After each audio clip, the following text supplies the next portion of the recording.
하나님의 말씀은 디모데전서 5장 8절 말씀입니다. 자, 디모데전서 5장 8절 한번 같이 읽겠습니다. 시작. 누구든지 자기 친족, 특히 자기 가족을 돌보지 아니하면 믿음을 배반한 자요 불신자보다 더 악한 자니라. 아멘. 아멘. 할렐루야. 오늘이 5월 31일이죠. 가정의 달 이제 마지막으로 지나가는데 아쉬워서 오늘 가정에 대한 설교를 드리도록 하겠습니다. 우리가 가족이란 무엇인가 생각할 때 제일 먼저 떠오르는 것은 혈연입니다. 혈연은 피로 맺어진 관계고 또 이거보다 더 진한 관계는 없죠. 그러나 중국 삼국시대의 위촉 오나라가 이제 진나라로 통일이 되면서 진나라 황제가 자기 혈연으로 그 넓은 이제 너무너무나 커서 다른 사람에게 맡길 수가 없어서 지방 제후들을 혈연으로 채웠습니다. 결국은 그 혈연 때문에 그 왕조가 멸망하죠. 혈연은 돈이나 다른 이해관계 안으로 들어가면 쉽게 부서집니다. 인간의 욕망은 모든 것을 다 해체해요. 그러나 혈연이 생각보다 끈끈하긴 하지만은 그러나 권력을 위해서 여러분들 형제를 죽이는 그런 사건들이 역사에서 수없이 일어났고 얼마 전에도 이북에서 일어났죠. 그래서 우리는 가족에 대한 정의를 새롭게 해야 된다는 거예요. 가족은 어떤 공동체나 국가나 사회를 구성하는 가장 작은 기본 단위죠. 국가는 사라질 수 있지만은 그러나 여러분 가족은 사라지지 않아요. 왜 그러냐? 여러분 큰 것은 오래 갈 것 같지만은 항상 명이 짧습니다. 중국이 끊임없이 하나의 중국을 만들기 위해 수천 년 전쟁을 해서 제국을 만들었어요. 춘추 전국시대를 통일한 그 한나라가 그렇고 삼국을 통일한 진나라가 그렇게 오래 유지하지 못했어요. 로마가 그랬습니다. 큰 등치를 유지하는 건 어려워요. 여러분 미국이란 나라 보면 참 굉장하죠. 굉장해요. 무슨 지금 미국 전역이 난리가 났어요. 중국이 강대국이지만요. 지금도 이 대다수의 국민들이 빈곤에 허덕이고 있어요. 여러분 생물학적으로 작은 바퀴벌레는요. 아직까지 살아남아 있지만은 공룡은 결국 일찍 사멸해 버렸어요. 거대한 것은 명이 짧아요. 생명을 유지하기 위해 들어가는 기본 에너지가 많이 필요하기 때문에 그런 거예요. 여러분 가정은 일종의 세포와 같은 것인데 여러분 세포는 모든 유기물의 기본 단위지만은 여기엔 아주 복잡한 조직이 있어요. 거기에도 핵이 있고 DNA가 있는데 이 DNA에는 유전자 지도가 있어요. 근데 그 정보의 양이 막 엄청납니다. 내가 지금 그걸 찾아보지를 못했는데 한번 본 적이 있는데 그건 감히 상상을 못해요. 그래서 간단한 것이 아니라 아주 복잡하다는 거예요. 이 가정이라는 혈연이라는 이 가정은 혈연이라는 단순한 구조가 아니라 굉장히 복잡한 무엇이라는 거예요. 외가와 친가의 여러 가지 복잡한 컴플렉스가 엉켜 있지요. 한마디로 이 가족의 모든 미래가 다 잠재해 있는 것이에요. 그래서 우리는 가정을 쉽게 생각하면 안 된다는 거예요. 그래서 바이러스는요, 여러분들요, 바이러스는 무슨 큰 것에 침략합니까? 이 세포에 침투하는 거예요. 그리고 온몸으로 전이시키는 거예요. 그래서 거대한 생명을 죽인다는 거예요. 여러분 가정은 세포인데요. 이 가정이 무너지면은 모든 것이 끝장나는 거예요. 그래서 가정을 단순한 여러분 혈연으로만 생각하게 되면요. 돈이나 다른 이해관계가 들어오는 순간 가족도 쉽게 무너진다는 것을 잊지 마시기 바랍니다. 특별히 장례식 때 부잣돈 가지고 그러고요. 유산 때문에 싸우고요. 그러면 다시는 쳐다보지 않아요. 여러분, 하나님이 관심이 이 가족에게 있는 이유는 하나예요. 왜냐하면 가족이 무너지지 않고 존속될 수 있는, 유지할 수 있는 힘이 다른 무엇보다 강하기 때문에 그런 거예요. 그래서 하나님은 가족을 부르고 가족을 통해서 일하시는 거예요. 작은 단위이기 때문에 에너지가 덜 들어가고요. 웬만하면 무너지지 않으니까. 여러분, 인류가 존속된 것은 국가가 있어서가 아니라 가족이 있었기 때문이잖아요. 가족은 중요합니다. 하나님은 이념을 앞세우는 국가나 다른 공동체보다 가정을 먼저 세우셨어요. 그래서 그 가정을 모아서 나라를 만들려니까 법과 이념이 필요하게 된 것이에요. 여러분, 가정이 없어지면 나라도 의미가 없어요. 공동체는 작은 가정을 중심으로 이루어져요. 여러분, 가정이 행복해야 될 줄 믿습니다. 그래서 주님은 인류나 모든 사람을 사랑하라고 하지 않고요, 당신 가까이 있는 그 가족을 먼저 돌보라는 거예요. 오늘 말씀에 누구든지 자기 친족, 특히 자기 가족을 돌보지 아니하면 믿음을 배반한 자여 불신자보다 더하다라고, 더 악하다라고 말씀합니다. 특히 자기 가족, 가장 가까이 있는 사람, 여러분, 나와 멀리 있는 사람은 사랑할 이유도 돌볼 이유도 미워할 이유도 없어요. 여러분, 인류나 여러분 그 모든 사람을 돌보라는 것은 그건 말이 안 되고 너무 관념적이잖아요. 멀리 있는 사람은 나와 아무런 이해 관계가 없기 때문에 그 나를 힘들게 할 이유가 없어요. 그래서 관심이 들 가는 거예요. 근데 가장 가까이 있는 사람들을 돌보는 것은 어려워요. 왜요? 항상 나를 힘들게 하는 사람은 옆에 있잖아요. 그러나 여러분, 잘 생각해 볼 필요가 있어요. 이 돌본다는 게 뭐냐? 일단 돌본다고 하면 뭐예요? 사랑으로 돌본다는 거 우리가 다 알죠? 여러분, 그렇다면 사랑이 무엇입니까? 여러분, 사랑은 사실 꿈과 비슷해요. 여러분, 사랑은요, 오래 참아야 되고요, 기다려야 되고요, 모든 것을 믿어주는 것이잖아요. 여러분, 사랑이 생긴 이유가 뭐예요? 사랑이 생긴 이유는요, 현실이 들어오기 때문에 그런 거예요. 그래서 아무리 에로틱한 사랑도요, 결국 현실이 들어오면 변화하기 시작합니다. 처음에는 사랑으로 시작했는데 사랑하면 다 될 줄 알았는데 한번 현실이 들어와 보세요. 생활비를 벌어야 되고 학비가 나가야 되고 관리비가 나가야 되고요. 한번 남자가 무능해 보세요. 사랑도 의심이 가기 시작하는 거예요. 여러분, 사랑으로 가정이 꾸려지지 않아요. 그래서 가정에는 될 수 있으면 현실이 들어오지 못하게 해야 되는데 현실이 들어오게 되면 위험에 처하게 됩니다. 그러나 여러분, 가정이 그럭저럭 유지되는 힘은 바로 그 끈끈한 정 때문이에요. 근데 이것도요, 현실이 압도해버리면요, 결국은 무너져 버리는 거예요. 여러분, 가정이 어떻게 현실의 제약을 받지 않을 수 있겠어요? 여러분, 사랑과 희생만으로 가정을 유지한다는 건 무리가 따르기 때문에 가정이야말로 믿음이 깃들이고 믿음을 유지해야 되는 작은 기업인 줄 믿으시기 바랍니다. 가정은 거대한 기업이나 공동체나 국가와 비교하면 아주 작은 조직인데, 그러나 그런 기업이나 국가보다도 사실은 더 섬세한 조직이에요. 최소한의 에너지로 견뎌낼 수 있는 그런 거. 거기는 엄마나 아빠에게 월급을 주지 않습니다. 그래서 최소한의 에너지로 서로 희생하면서 견뎌낼 수 있어요. 현실이 들어오기는 하되 현실이 작동이 거의 될 수 있지 않도록 우리가 운영해야 되는 거예요. 그래서 외부에 나가서 활동하고 힘들고 상처받고 그러면 가정에 들어와서는 쉴 수 있는 공간이 돼야 되는 거예요. 오늘 말씀에 보면 누구든지 자기 친족, 특히 자기 가족을 돌보지 아니하면 그러면 믿음을 배반한 자라는 거예요. 그리고 악한 자라고 얘기합니다.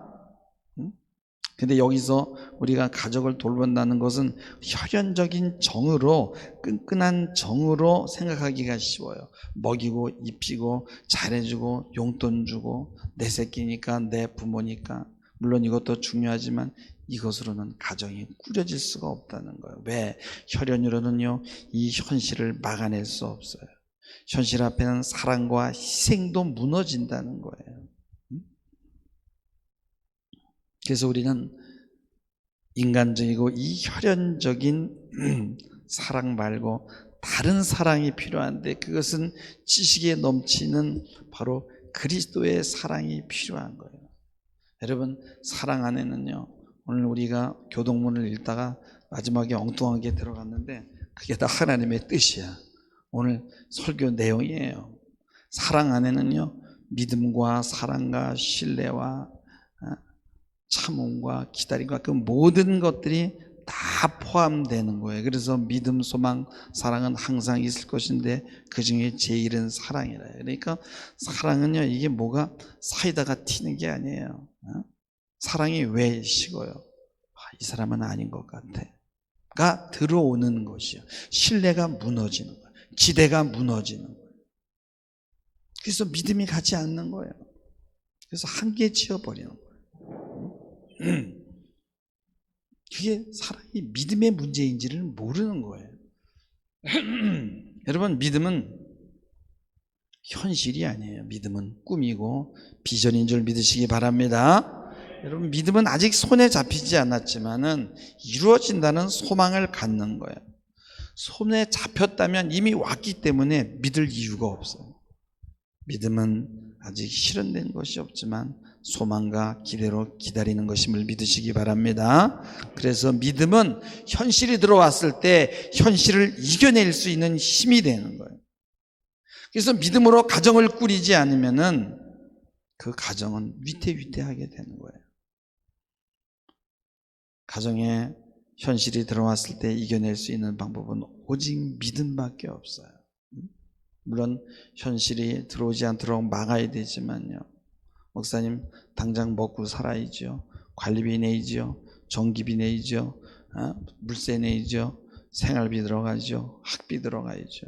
어떻게 현실이 안 들어올 수 있어요? 라고 반문할 수 있겠죠. 여러분, 그럼에도 불구하고 꿈을 잊어버리지 마시기 바랍니다. 아무리 현실이 어려워도요, 예, 여러분, 이 현실이요, 여러분의 꿈을 압도하면 안 되는 거예요. 그래서 우리는 믿음이 필요한 거예요. 현실은 항상 우리에게 믿음을 뺏어가고 주눅들게 하고 기운을 뺏어가는 거예요. 그리고 우리는 착각해요. 가정은 돈이 있어야 꾸려져. 여러분, 가정은 사랑과 희생에 의해서 꾸려지죠. 여러분, 그러나 여러분 분명히 해야 될 것이 있어요. 사랑과 희생에 의해서 꾸려진다는 건요, 세상 사람들도 다 할 줄 아는 거예요. 여러분요, 지 새끼를 여러분 희생적으로 사랑하지 않는 사람이 어디 있어요? 근데 왜 그 가정이 무너지냐고요. 우리는 한 단계 더 업그레이드 돼야 되는 거예요. 여러분들, 사랑과 희생만으로는요 2% 부족한 거예요. 여러분, 믿음을 가지시기 바랍니다. 믿음은 비전이에요. 여러분, 내 자녀가 어느 날 우연히 실수로 나온 것이 아니에요. 부모는 실수로 임신을 했을지 몰라도 그 자녀에게는 하나님의 뜻과 섭리가 있는 줄 믿습니다. 그 사실을 믿어야 되는 거예요. 여러분, 잘 아는 그 에디슨의 이야기 있잖아요. 담임 선생님이 에디슨에게 오라 그러더니 편지를 주는 거예요.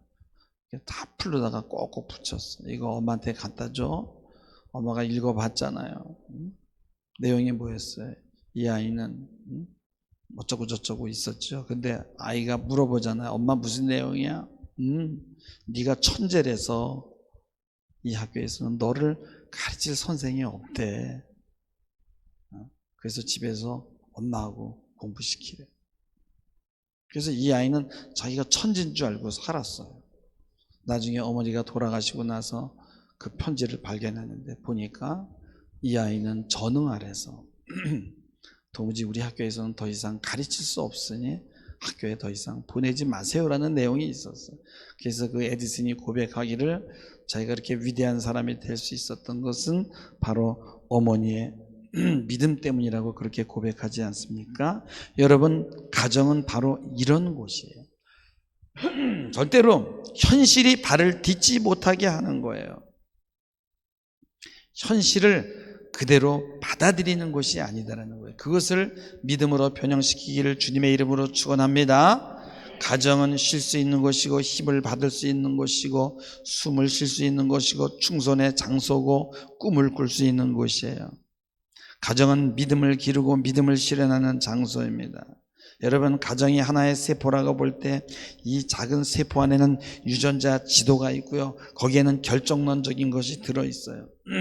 이 결정론은 우리를 우울하게 합니다. 우리가 이 복잡한 유전자 지도를 다 알 수 없지만은 믿음은 이 유전자의 지도를 바꿀 줄 믿습니다. 믿음이 있을 때 사랑도 희생도 끝까지 여러분 감당할 수 있는 거예요. 사랑과 희생만으로는요 어려움을 감당하지 못해요. 믿음이 없으면요 사랑도 안 돼요. 네? 여러분 이 세상적인 방법, 사랑과 희생으로 여러분 감당이 안 돼서 무너지는 이유가 바로 여기 있는 거예요. 믿음이 없기 때문에, 꿈이 없기 때문에, 비전이 없기 때문에. 당신은 해낼 수 있어. 세상이 아무리 뭐라 해도 당신은 최고야. 이런 소리를 어디서 들을 수 있겠어요? 믿어주고 바라봐주고 기다려주고 소망과 희망을 주는 곳이 바로 가정인 줄 믿습니다. 가정에서는 현실에 함몰되거나 압도되는 일이 일어나면 안 되는 거예요. 우리 가정을 통해서 하나님의 뜻, 비록 작은 뜻이지만 그것이 일어날 수 있다는 믿음을 가지시기 바랍니다. 믿음과 꿈이 있는 이상은 근본적인 신뢰는 무너지지 않아요. 그래서 결국은 일어나게 되는 거예요. 의심과 두려움과 잘못 만났다는 후회감, 이것들이 근본적인 신뢰를 무너뜨리게 되는 거예요. 여러분, 나라나 어떤 공동체가 세워지기 위해서는 어떻게 돼요? 이념으로 가지 않습니까?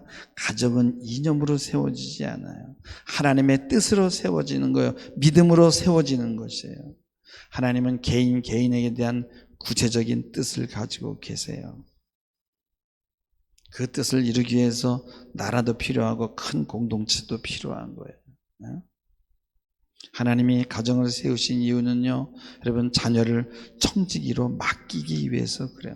그래서 우리가 해야 될 일은 내가 내 아이를 잘 키워야지가 아니에요. 잘 키워야지 하면 우리는 망치게 돼 있어요. 내 것이라고 하기 때문에 우리는 망치는 거예요. 하나님 앞에 맡기시기 바랍니다. 기도하시기 바랍니다. 끊임없이 기도해야 돼요. 그리고 믿어주고 기다려주고 바라봐주고 지지해주는 거예요. 하나님이 그리고 어떻게 만들어 가시는가를 보는 거예요. 여러분, 사랑은 혈연적인 정이 아니에요.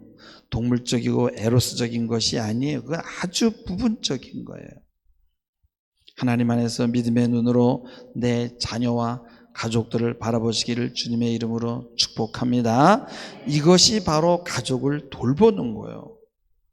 그래서 가족을 사랑하되 지식에 넘치는 사랑이 돼야 되는 거예요.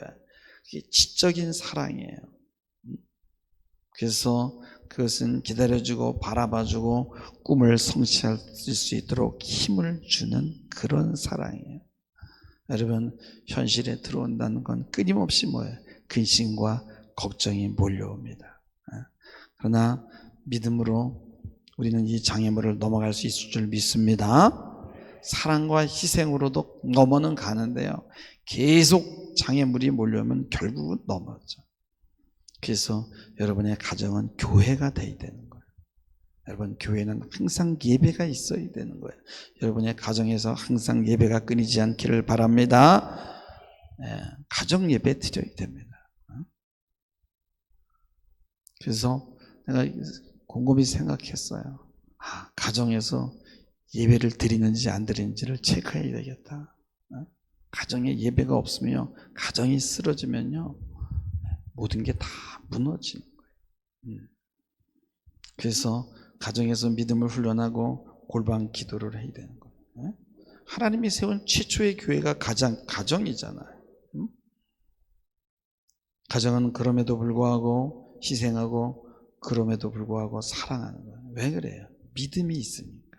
그 믿음은 뭐예요? 비전이죠. 하나님이 지켜주시고 하나님이 세워주시고 하나님이 이끌어 가신다는 그 믿음. 그래서 결코 낙심하거나 좌절하거나 절망하지 않아요. 어떤 힘든 현실이 들어온다 할지라도 결단코 넘어지지 않는다는 거예요. 그래서 가정을 돈으로 꾸리면 안 된다는 거예요. 그까짓 거는 여러분요, 최소 단위이기 때문에 아주 적은 에너지로 견뎌낼 수 있어요. 뭐 일용직, 뭐 아르바이트, 임시직으로도요, 다 꾸려질 수 있어요. 축소해서 살면 되는 거예요. 절대 허황된 꿈을 붙이기만 안 되는 거예요. 쓸데없이 막 큰 집을 사거나, 뭐 그냥 큰 자동차를 타거나 막 외제차를 타거나 그러지 않잖아요. 웬만하면 다 꾸려 나가는 거예요. 진짜 필요한 것은 지지해주고 힘과 용기를 주는 것이 가정이 돼야 되는 거예요. 그래서 이 가정에는 자본주의 시스템이 침범하면은 그 가정은 콩가루 집안이 되는 거예요. 자본주의 시스템은 팽창이잖아요. 여러분, 이번 코로나 바이러스를 통해서 우리가 배울 수 있는 것은 무한전 팽창이라는 것은 불가능하다는 것을 배우잖아요. 작은 미생물 앞에 무너졌잖아요. 여러분, 콘테이전이라는 영화를 제가 재난 영화인데요, 그게 뭐냐면 코로나 같은 전염병이 일어나서 그 일어나는 상황들을 얘기하는데, 지금 미국에서 코로나 때문에 일어났던 상황을 그대로 연출하는데 깜짝 놀랐어요. 그냥 포크레인으로 파놓고 관을 막 차례대로 묶고요, 지금 그대로 되는 거예요. 그들이 예언을 한 거예요. 그리고 영화로까지 만들어 놓고도 여러분 그걸 준비를 못하는 거예요. 왜요? 작은 것을 무시했으니까, 큰 것만 바라봤으니까, 작은 거에서 깨질 줄 몰랐던 거예요. 주님은 말씀하셨어요. 원수가 내 가족이 되리라. 여러분, 하나님 말씀 밖으로 나가면 이렇게 되는 거예요. 여러분, 가정은 정말 중요한 곳이라서 하나님이 호주가 되어야 될 줄 믿습니다. 그리고 그 운영을 하나님 앞에 맡겨야 될 줄 믿습니다. 여러분의 자녀도 하나님에게 맡기시기 바랍니다. 그렇지 않으면 무너지는 거예요. 가정은요, 바이러스가 최초로 침투하는 세포와 같은 장소예요. 제일 먼저 사단이 안착하는 곳이 가정입니다. 그래서 가정은 지켜야 될 최후의 보루이기 때문에 거기서는 꼭 예배가 있어야 되는 거야. 꼭 골방 기도가 있어야 되는 거야. 가정이 무너지면 교회도 무너지는 거야. 나라도 무너지는 거야. 우리는 항상 생각해야 돼요. 하나님이 왜 내 가정을 허락했지? 여러분, 이런 질문을 항상 하시기 바랍니다. 하나님의 뜻을 이루기 위해서요. 그렇다면 내 가정에, 내 자녀에게, 또 나에게 하나님의 무슨 뜻이지를 질문해야 되는 거예요. 여러분, 가정은 전쟁을 하다가 여러분 힘들고 다치고 상처나면 와서 쉬고요, 믿음과 희망을 키울 수 있는 곳이에요. 여러분, 가정은 교회인 줄 믿으시기 바랍니다. 그래서 내가 가정을 잘 은혜로 다스리기 시작하고 은혜로 이끌고 나가게 되면요, 그 다음에 문제들이 풀려나가는 거예요. 거기서 꼬여버렸기 때문에 다른 것이 꼬이게 되는 거예요. 여러분, 믿음과 지혜로 잘 여러분의 가정을 이끄시길 주님의 이름으로 부탁하며 말씀을 맺겠습니다. 기도하시겠습니다. 주님, 가정은 하나님의 창조물이요, 하나님의 생각입니다. 주님은 우리 가정의 호주입니다. 주님이 주인 되지 않고 우리 가정을 꾸려갈 수 없습니다. 주님의 뜻 안에서 예배하고 찬양하고 사랑하는 가정 되도록 축복하여 주옵소서. 감사하며 예수님의 이름으로 기도하옵나이다. 아멘.